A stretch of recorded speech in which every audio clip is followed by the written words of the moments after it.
மரணம் ஜெயமாக விழுங்கப்பட்டது.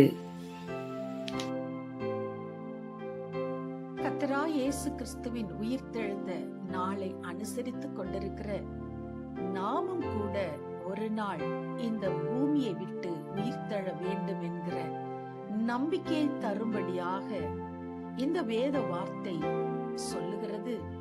அவருடைய மரணத்தின் சாயலில் நாம் இணைக்கப்பட்டவர்களானால் அவர் உயிர்த்தெழுதலின் சாயலிலும் இணைக்கப்பட்டிருப்போம்.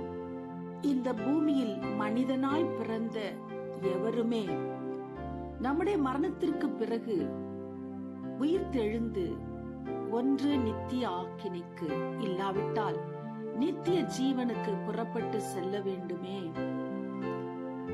அந்த காரியத்தை தீர்மானிக்கும்படி இந்த பூமியில் வாழ்ந்து கொண்டிருக்கிற நாட்களிலே நாம் ஆண்டவருடைய உயிர்த்தெழுதலை குறித்து நாம் நிதானித்து பார்க்கும்போது இந்த வேத வார்த்தை சொல்லுகிறது, மரணத்தின் சாயலில் நீங்கள் இணைக்கப்பட்டால்தான் உயிர்த்தெழுந்த சாயலிலும் இணைக்கப்பட முடியும். நான் உயிரோடு இருக்கும் போதே மரணத்தின் சாயலில் எப்படி இணைக்கப்பட முடியும்? இந்த வேத வார்த்தைகள் நமக்கு சொல்லுகிறது, நம் ஒவ்வொருவருக்குள்ளும் ஒரு புறம்பான மனிதன், ஒரு உள்ளான மனிதன், அல்லாவிட்டால் மோசம் போக்கும் இச்சைகள் நிறைந்த பழைய மனிதன், புதிய மனிதன் என்று இருவேறு மனிதர்கள் நமக்குள்ளேதான் இருக்கிறார்கள் என்றும், இந்த மோசம் போக்கும் பழைய மனிதன் அவனுடைய சுபாவங்கள் என்று சொல்லி கலாத்தியர் வேத பகுதியில் நாம் பார்க்க முடியும். விபச்சாரம், வேசித்தனம், அசுத்தம், காம விகாரம், விக்கிரக ஆராதனை, வில்லி சூன்யம், பகைகள், விரோதங்கள், வைராக்கியங்கள், கோபங்கள், சண்டைகள், பிரிவினைகள், மார்க்க பேதங்கள், பொறாமைகள், கொலைகள், வெறிகள் மற்றும் களியாட்டுகள், இத்தனை துர்க்குணங்கள் நிறைந்த அந்த பழைய மனிதன்தான் மரணத்தின் சாயலை ஏற்றுக்கொண்டு ஒவ்வொரு நாளும் மரணம் அடைய வேண்டும். அதன் நிமித்தம் ஒரு புதிய மனிதன் ஒவ்வொரு நாளும் உருவாகி கொண்டே வந்தால் ஒரு நாள் உயிர்த்தெழுந்த வல்லமையில் அந்த புதிய மனிதன் இந்த கூட்டை உடைத்துக் கொண்டு தேவ ராஜ்யத்துக்கு போய் பங்கெடுக்க முடியும் என்றுதான் இந்த வேத வார்த்தைகள் நமக்கு சொல்லுகின்றன.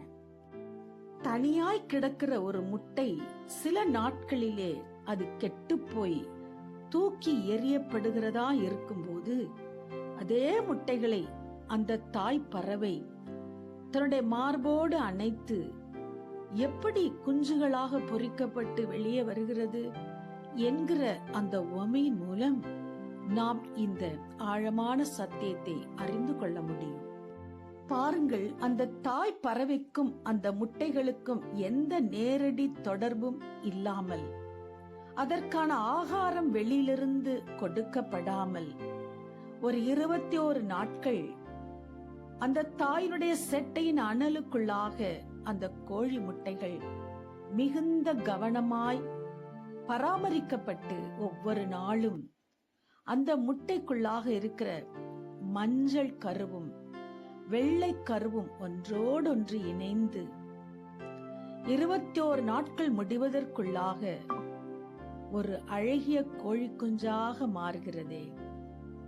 அதனுடைய ஆகாரமே அந்த பழைய மஞ்சள் கரு முற்றிலுமாய் சிதைக்கப்பட்டு அங்கே ஒரு மரணம் நடக்கிறபடினால்தான் அந்த மரணமே அதற்கு ஒரு ஆகாரமாய் மாறி அந்த புதிய சிருஷ்டியான கோழி குஞ்சு 21வது நாள் தன்னுடைய தாய் பறவையின் சத்தம் கேட்கும்போது தன்னுடைய கூட்டை உடைத்துக் கொண்டு அப்படியே வெளியே வந்து தாயும் அந்த கோழி குஞ்சுகளுமாய் ஜீவனோடு சந்தோஷத்தோடு புறப்பட்டு வெளியே செல்லுகிறதே. ஆனால் அதுவரைக்கும் ஜீவன் வெளிப்படாத, மரணத்துக்கு தன்னை ஒப்பு கொடுக்காத அந்த சில முட்டைகள் கூமுட்டைகளாய் அப்படியே விடப்பட்டு அவைகள் அழிவுக்கு நேராக கிடக்கும் போது தாய் பறவையோ அந்த முட்டைகளுக்கு இன்னும் கொஞ்சம் நேரமும் கொடுக்காதபடி, அந்த முட்டைகளை திரும்பி கூட பாராதபடி அது புறப்பட்டு செல்லுகிறதே. இதை கேட்டுக்கொண்டிருக்கிற சகோதரா சகோதரி, எனக்கும் உங்களுக்கும் கூட ஒரு 21 நாட்கள் மட்டுமே இந்த பூமியில் கொடுக்கப்படுகிறது. என்னுடைய வாழ்நாள் எல்லாம் ஏற்கனவே திட்டம் பண்ணப்பட்டு தான் நான் இந்த பூமிக்கு வந்திருக்கிறேன். அந்த நாள், கடைசி நாள் வருவதற்கு முன்பாக எனக்குள் இருக்கிற அந்த பழைய மனுஷனாகிய மோசம் போக்கும் இச்சைகள் நிறைந்த கோப சுபாவங்கள், எரிச்சல்கள், வேசித்தனம், விபச்சாரம், காம விகாரம், பொறாமைகள், கொலைகள், களியாட்டுகள், இத்தனையும் நிறைந்த என்னுடைய பழைய மனிதனை நான் ஒவ்வொரு நாளும் மரணத்திற்கு நேராக கொண்டு செல்ல வேண்டும். அவன் மரணத்தின் சாயலை நிச்சயமாய் ஒவ்வொரு நாளும் தரித்து கொண்டே இருக்க வேண்டும். அது அவ்வளவு எளிதான காரியம் அல்ல. என்னால் அதை செய்ய முடியாது. ஆனால் எனக்காக அடிக்கப்பட்டு நொறுக்கப்பட்டு இரத்தம் சிந்தி மரித்து 3ஆம் நாள் உயிரோடு கூட எழும்பினவருடைய அந்த இரத்தத்தின் வல்லமையினாலும் அவருடைய வேத வார்த்தைகளை கொண்டும் என்னால் என் பழைய மனுஷனை மரணத்திற்கு உட்படுத்தி அந்த மரணத்தை என் புதிய மனிதன் ஜெயமாய் விழுங்கி அந்த புதிய மனிதன் ஒவ்வொரு நாளும் புது ஜீவனோடு புது சிருஷ்டியாய் உருவாய்க்கொண்டே வரும் பொழுது என்னுடைய 21வது நாள் ஒன்று கடைசியில் நிறைவேறுகிற அன்று என்னுடைய தாய் பறவையாகிய இயேசு எனக்காக ஒரு சத்தம் கொடுத்து வானத்தில் என்னை நோக்கி அவர் கூப்பிடும் பொழுது என்னுடைய கூட்டை உடைத்து கொண்டு என்னுடைய ஜீவன் வெளிப்பட்டு அந்த தாய் பறவையோடு கூட நான் உன்னதத்தில் பறந்து போய் அவரோட நித்திய காலமாய் வாழ முடியுமே. இதை கேட்டுக்கொண்டிருக்கிற தேவ பிள்ளையே, இன்றைக்கு இந்த விசேஷமான நாளில் நீங்களும் கூட, ஆண்டவரே, எனக்குள்ள இருக்கிற அந்த பழைய மனுஷனாகிய ஜென்ம சுபாவங்கள் நிறைந்த அந்த மனிதனை, மோசம் போக்கும் இச்சைகள் நிறைந்த அந்த மனிதனை நான் மரணத்தின் சாயலுக்கு ஒப்பு கொடுத்து விடுகிறேன் ஐயா.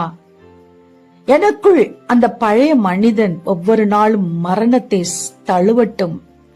மரணம் ஜெயமாய் விழுங்கப்பட்டு என்னுடைய புதிய மனிதன் ஒவ்வொரு நாளும் உருவாகட்டும். ஒரு நாள் என்னுடைய 21வது நாள் முடிவடையும் போது நானும் என்னுடைய தாய் பறவையின் முகத்தை பார்க்கும்படி அந்த உன்னதத்துக்கு வந்து பறந்து வரத்தக்கதாக ஒரு கோழி குஞ்சாய் நான் உருவாகி கொண்டே இருக்கட்டும் ஐயா. இந்த வார்த்தைகள் மெய்யாகவே என் குடும்பத்துக்கு ஒரு ஆசீர்வாதமா இருக்கட்டும் என்று சொல்லி நீங்கள் கண்ணீரோடு ஜெபிப்பீர்களானால் இந்த பூமியிலும் நீங்கள் படுகிற எல்லா வேதனைகளுக்கும் இந்த நாள் ஒரு உயிர்த்தெழுந்த நாளா இருக்கும்.